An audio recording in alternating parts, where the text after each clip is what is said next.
Glucose testing is an important part of a diabetic's daily health care. Without testing, a diabetic can easily become ill.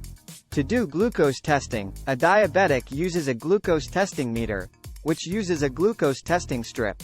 A glucose meter or glucometer is a medical device used for measuring the approximate level of glucose in the blood.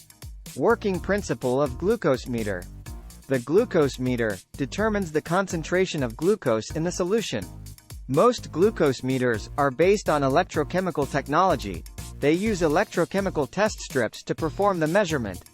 A small drop of the solution to be tested is placed on a disposable test strip that the glucose meter uses for the glucose measurement. Glucose meter test strips. Glucose strips that are used for glucose monitoring from blood. In each test strip, there is an enzyme called glucose oxidase. This enzyme reacts with the glucose in the blood sample and creates an acid called gluconic acid. The gluconic acid then reacts with another chemical in the testing strip called ferrocyanide. The ferrocyanide and the gluconic acid then combine to create ferrocyanide.